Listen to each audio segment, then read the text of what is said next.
Merci et bonjour. Bienvenue à cette session. Je sais que beaucoup d'entre vous attendez avec impatience ce panel particulier. Mes invités n'ont pas besoin de beaucoup de présentations, mais je vais quand même vous en présenter une. Monsieur Donald Trump Jr., associé chez 1789 Capital, et Monsieur Ahmed Malik, fondateur et PDG de 1789 Capital. Et c'est vraiment l'occasion de discuter de la manière dont le paysage économique et politique évolue aux États-Unis ainsi qu'ici au Moyen-Orient, mais aussi de la manière dont la diplomatie façonne les opportunités d'investissement. Je voudrais commencer par vous poser une question à tous les deux sur 1789 Capital. L'accent est mis sur une sorte d'investissement axé sur l'Amérique d'abord, une économie MAGA. Vous l'avez appelé le capitalisme patriotique. Pourriez-vous nous expliquer ce que cela signifie? Oui, bien sûr. Je vais commencer par le nom. 1789 est une année que la plupart des gens reconnaissent comme la Révolution française, où des gens ont été décapités. Mais j'ai l'impression qu'aux États-Unis, cela signifie quelque chose de différent pour nous. C'est en fait l'année où la Déclaration des droits a été introduite, et c'est au cœur de notre façon de penser. La Déclaration des droits est un document typiquement américain. Elle nous offre certaines protections. Des pays similaires aux nôtres, comme le Royaume-Uni, n'ont pas de Déclaration des droits, d'ailleurs. Et Don et moi avons eu l'idée de ce fonds au plus fort de l'administration Biden. Et il y avait quelque chose qui se passait et qui nous préoccupait beaucoup. La première était ce que nous avons ressenti comme une alliance contre nature entre les plus grandes entreprises, principalement dans le secteur technologique, et le gouvernement fédéral, de mèche, pour saper certaines de ses protections constitutionnelles, à savoir le premier amendement. Vous l'avez vu lorsque des contre-informations factuelles ont été fournies sur des sujets comme la Covid et les vaccins, et que vous avez été mis hors service. Il y a donc eu une attaque contre le premier amendement, et nous pensions que c'était à la demande d'un gouvernement fédéral sous Biden. Cela nous inquiétait beaucoup.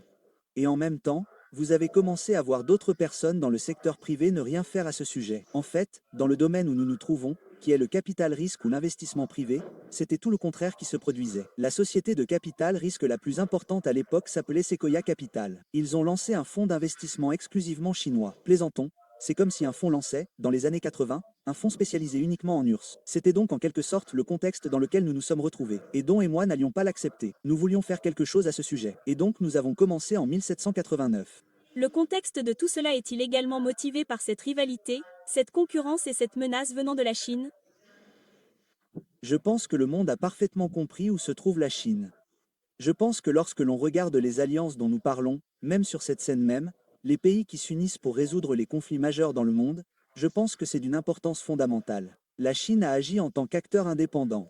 Je pense que la première chose que nous avons réalisée au cours des 4 dernières années sous l'administration précédente, c'est qu'une Amérique faible en soi n'est pas seulement mauvaise pour l'Amérique, elle est mauvaise pour le monde entier. Nous avons vu les conflits surgir, nous avons vu les guerres éclater. Je pense que pendant les 9 premiers mois de mon père, il a résolu 7 ou 8 guerres dont, honnêtement, l'Américain moyen ne savait même pas qu'elles se déroulaient. Il a été critiqué par beaucoup pendant les primaires pour avoir dit que tout ce qu'il voulait faire, c'était arrêter la mort. Pensez-y, critiqué pour avoir simplement voulu arrêter la mort. Que ce soit en Ukraine, en Russie, à Gaza, en Thaïlande, au Cambodge ou au Rwanda, n'était-ce pas toujours la solution la plus courante?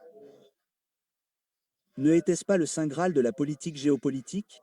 Faire cesser les guerres et arrêter la mort. Et pourtant, il a été critiqué. Et nous avons réalisé qu'il était critiqué parce qu'il n'y a pas d'argent dans la paix. Il n'y a que de l'argent dans la guerre. Et donc essayer d'être celui qui résout ce problème, je suppose, c'est se mettre une cible dans le dos, car de nombreuses entités puissantes en ont beaucoup profité. Nous voulions donc nous assurer de créer quelque chose qui n'existait plus depuis un certain temps, et nous l'avons vu hier lors de la cérémonie d'ouverture ici. La justice est une excellente idée, mais elle n'a pas été évaluée de manière égale. La justice a été utilisée comme une arme.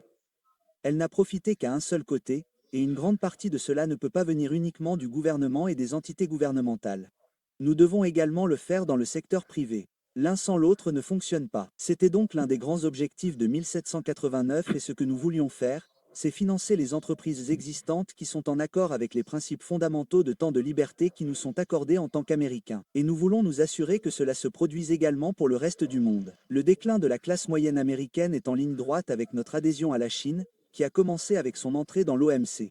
Et je blâme nos décideurs politiques plus que nos Chinois d'avoir externalisé toute notre chaîne d'approvisionnement dans un pays 4 fois plus grand que nous. Pendant les présidences de George W. Bush et d'Obama, vous avez vu ce déclin s'accélérer. Et le problème que nous avons, c'est que ce ne sont pas seulement les décideurs politiques. Ils ont été aidés et intégrés par les entreprises américaines qui étaient prêtes à le faire et à externaliser toutes leurs activités. Et cela a ensuite sapé la classe moyenne aux États-Unis. Nous traversons une période de détérioration. Et les décideurs politiques et les entreprises américaines qui, au même moment, adoptaient ce concept de wokisme et de politique ESG qui n'avait absolument aucun sens pour la valeur actionnariale. Il est désormais établi que cela détruirait en réalité la valeur actionnariale. Et que faisions-nous d'autre? Nous menions des guerres et nous nous enlisions dans des bourbiers au Moyen-Orient, où nous dépensions des milliers de milliards de dollars inutilement. Les guerres en Afghanistan et en Irak ne nous ont absolument rien apporté. Donc, encore une fois, lorsque vous parlez d'une nouvelle intervention au Moyen-Orient, et encore une fois, c'est pour cela que le président Trump a gagné. Il a été le premier à interpeller la Chine et il a été le premier à s'opposer très ouvertement à ces guerres inutiles. C'est pour cela qu'il a gagné. Les gens en avaient marre. Donc, si quelqu'un d'autre veut déclencher une nouvelle guerre, ce n'est pas à nous de dire non. Ils ont la charge pénale de la preuve au-delà de tout doute raisonnable pour commettre une autre folie. En fait, pendant la campagne, il a été accusé d'avoir peut-être tenté de déclencher des guerres. C'était en quelque sorte un slogan que beaucoup de gens, ses détracteurs, ont poussé. Je veux dire, c'était probablement l'une des phrases les plus stupides de l'histoire des phrases courtes, mais encore une fois, quand le récit était contrôlé par un camp, quand la censure était omniprésente et qu'elle servait vraiment de pom-pom girl à la gauche, c'était ridicule. Je veux dire, Donald Trump a été étiqueté comme celui qui allait déclencher la Seconde Guerre mondiale. Ironiquement, ce n'est pas Donald Trump qui a déclenché toutes ces guerres. La Russie n'a pas envahi l'Ukraine sous Donald Trump. Ils l'ont fait, vous savez, sous Joe, sous Obama.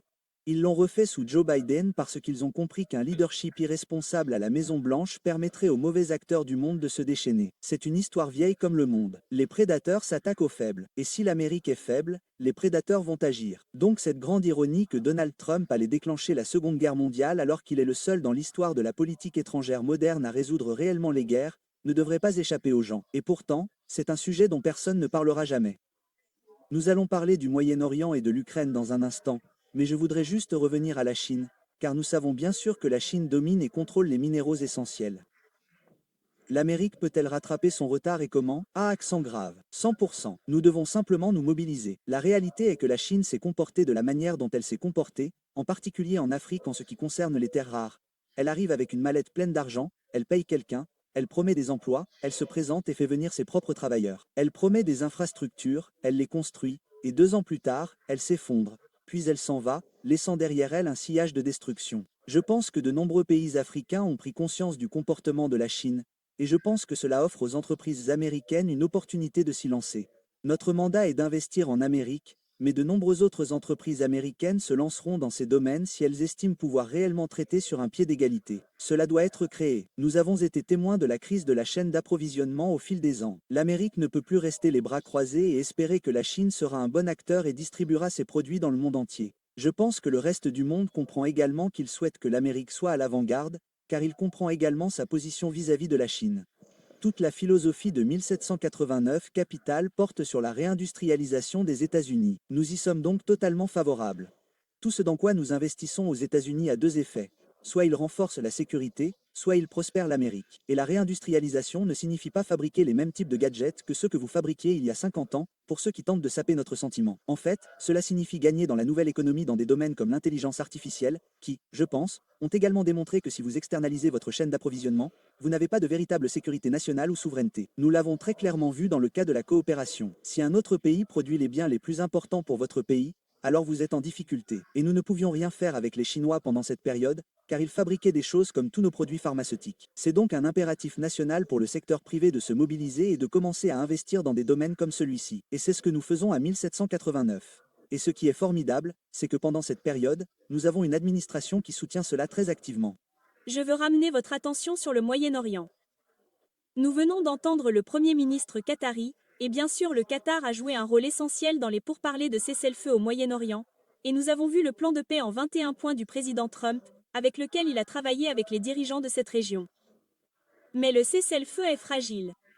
Pensez-vous qu'il puisse être maintenu? Je pense que oui, mais je pense que nous devons également reconnaître ce qui se passe. Je veux dire, je pense que c'était une nouvelle assez marquante de découvrir que les Israéliens et les États-Unis ont demandé au Qatar de faire venir certaines de ces personnes parce que vous avez des pourparlers, pas seulement avec les États-nations, mais aussi avec d'autres acteurs, que nous soyons d'accord pour dire qu'ils sont bons ou mauvais, ils doivent quand même faire partie de ce processus de paix. Le fait que le Qatar ait pu le faire Ils l'ont fait à la demande des États-Unis et d'Israël et n'ont rien dit alors qu'ils étaient critiqués dans le monde entier parce qu'ils avaient pour objectif de parvenir à la paix et plutôt que de jeter leurs alliés sous le bus pour éviter des problèmes de relations publiques, ils l'ont fait. Je veux plus d'alliés comme ça. Je veux plus de partenaires comme ça. C'est très différent de ce que nous avons vu dans des endroits comme l'Union européenne au cours des dernières années. Bien que nous n'ayons pas vu grand-chose hier, ces dernières années, où l'on se disait, vous savez quoi, je vais avoir droit à une excellente critique dans les médias si je critique le plan de Trump, même si nos experts en politique étrangère, et je dis experts au sens large, car si vous êtes un expert, mais que vous n'avez pas eu raison sur quoi que ce soit depuis 25 à 50 ans, vous devriez probablement perdre votre statut d'expert. Cela n'arrive pas vraiment. Donc, avoir un allié comme celui-là qui est prêt à encaisser ses coups pour le bien commun, pour parvenir à une résolution plutôt que pour résoudre un casse-tête de relations publiques dans la journée, je pense que c'est du vrai leadership et qu'il faut le féliciter. Nous venons également d'entendre le Premier ministre qatari Tucker lui demander s'il savait que le Qatar allait payer pour la destruction d'Israël et il était clair qu'il ne le ferait pas. Mais l'administration Trump, de votre point de vue, est-elle déterminée à garantir la mise en place d'un programme de reconstruction?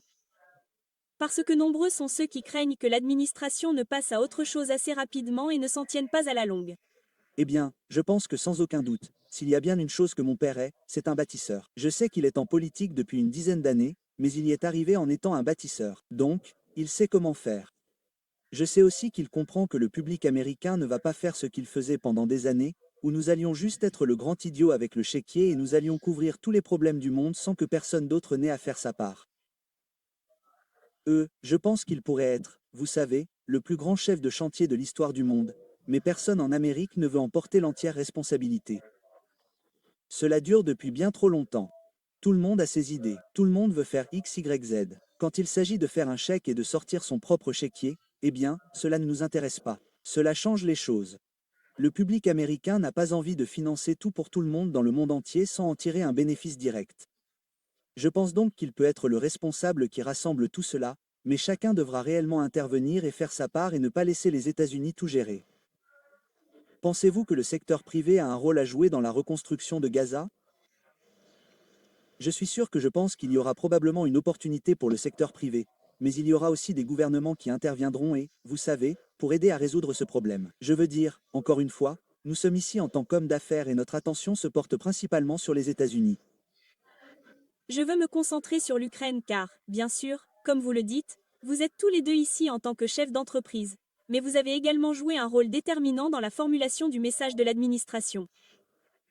Vous avez parlé des Européens et les Européens craignent que l'Ukraine ne soit abandonnée. Ces craintes sont-elles fondées? Je ne pense pas que l'Ukraine soit abandonnée, mais je pense que pendant des années, encore une fois, c'était la même chose que la dernière réponse, qui était « Nous voulons attaquer la Russie, nous voulons faire cela, nous voulons ». Eh bien, quand il s'agit de signer un chèque nous-mêmes, non, non, non. Les États-Unis vont le faire. Le public américain n'a pas envie de ça. Depuis, vous savez, depuis l'invasion de l'Ukraine, j'ai entendu des dirigeants majeurs, comme Mitch McConnell, le leader du Sénat américain, dire « C'est le problème numéro 1 des républicains aux États-Unis ». Et je dis « C'est bizarre. Je parle à des républicains dans tout le pays tous les jours, probablement bien plus que Mitch n'en a jamais parlé, malgré ses 379 ans de carrière en politique. Je le faisais toutes les semaines, et j'interrogeais les gens à chaque conférence que je donnais. J'en suis arrivé au point où j'ai probablement parlé directement à plus de 200 000 Américains et j'étais dans une salle comme celle-ci et je demandais « La Russie et l'Ukraine sont-elles un des 3 problèmes majeurs pour quelqu'un dans la salle ?» Rien. Est-ce un des 10 problèmes majeurs pour quelqu'un dans la salle? Je crois que 3 personnes ont dit un jour que c'était un problème majeur.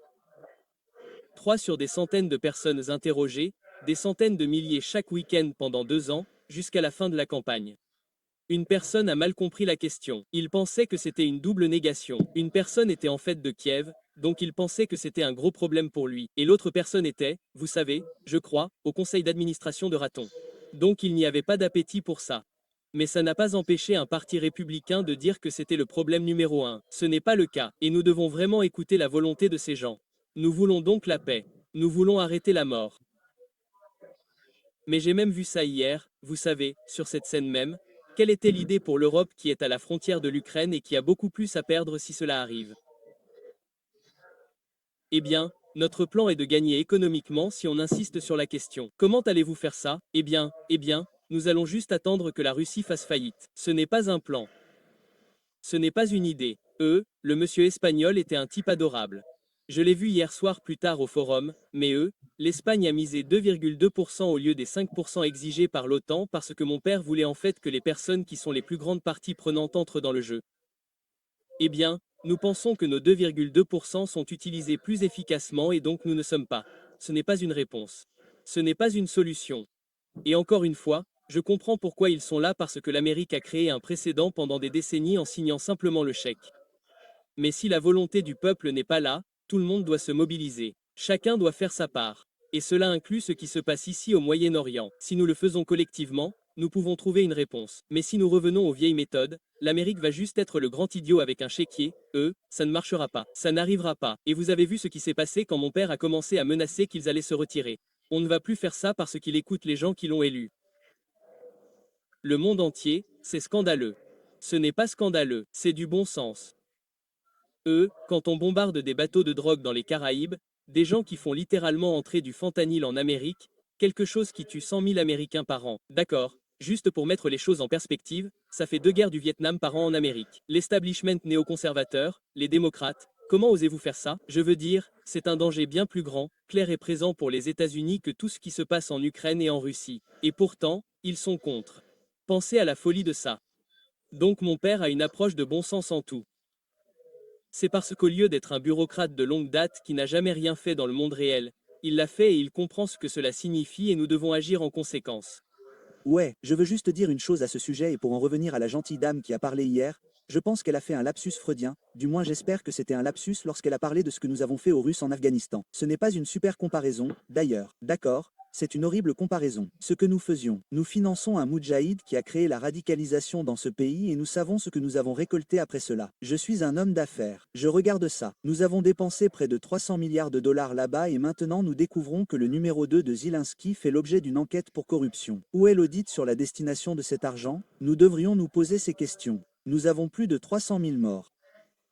Cela n'a pas de sens pour les États-Unis d'avoir des ennemis en Russie, en Chine, et d'ajouter l'Iran à cela. Donc d'un point de vue stratégique, encore une fois en tant que simple citoyen, j'ai le sentiment que vous devriez agir comme un Kissinger inversé. Neutraliser les Russes et se concentrer sur la véritable menace dont personne ne semble vouloir parler, à part son père qui a lancé la conversation en disant que la Chine est celle sur laquelle il faut se concentrer. L'une des choses les plus incroyables dont j'ai été témoin, c'est que j'étais cet été à Monaco avec ma magnifique petite amie Bettina. Nous roulions et, en moyenne, 50% des supercars, les Bugatti, les Ferrari, tout cela avait des plaques d'immatriculation ukrainiennes. Pensons-nous que ces plaques ont été réellement gagnées en Ukraine? J'étais allé en Ukraine il y a 20 ans. Ce n'était pas comme s'il y avait une pléthore de richesses là-bas. Et pourtant, vous voyez le numéro 2 se faire arrêter pour avoir volé des centaines de millions de dollars. Vous entendez toutes les rumeurs sur ce qui se passe. Quand je vois que toutes les plaques d'immatriculation des supercars à Monaco sont des Bugatti, les riches ont fui. Ils ont laissé ceux qu'ils pensaient être la classe paysanne mener ces guerres. Et il n'y avait aucune raison d'arrêter, car tant que le train de l'argent arrivait, qu'ils le volaient et que personne ne vérifiait quoi que ce soit, les dirigeants, les décideurs, n'avaient aucune raison de conclure la paix. Pas plus que Poutine. Ce n'était pas le fils d'oligarque qui menait ces guerres. C'est quelqu'un de Sibérie qu'ils envoyaient là-bas. Et il a utilisé la guerre pour reconstruire sa base industrielle. Il était très clair que les sanctions que nous avions imposées n'avaient rien fait pour aider. Elles n'ont fait que faire grimper le prix du pétrole, ce qui lui a permis de payer la guerre dans le delta entre les deux pays tout en renforçant sa base industrielle. Personne n'avait intérêt à s'asseoir à la table des négociations. Zelensky savait qu'il ne remporterait plus aucune élection et il continuait à voler. Poutine renforçait sa base industrielle et tout ce que nous avions dans la foulée, c'était des millions de jeunes hommes qui mouraient pour rien.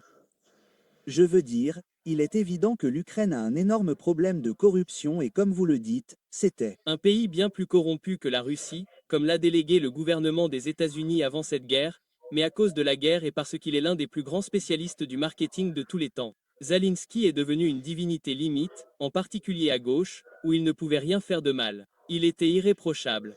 Des années de corruption, des années de pots de vin et de vol sur la scène mondiale, dont tout le monde dans cette nouvelle salle savait qu'ils se produisaient, ont été totalement absoutes et c'est ridicule. Nous ne traitons pas de la réalité. Mais avez-vous l'intuition que le président Trump va s'en aller? Je pense que oui. Ce qui est bien avec mon père et ce qui est unique chez lui, c'est qu'on ne sait pas ce qu'il va faire. Le fait qu'il ne soit pas prévisible. Il ne suit pas le manuel de chaque clown qui a été bureaucrate pendant des décennies. On ne sait pas. Et cela oblige tout le monde à agir de manière intellectuellement honnête, ce qui n'est pas arrivé depuis bien trop longtemps. Je voudrais vous interroger sur Elon Musk, car votre entreprise 1789 a bien sûr investi massivement dans de nombreuses entreprises d'Elon. En parlant de médiation, avez-vous joué un rôle dans la relation entre le président et Elon Musk?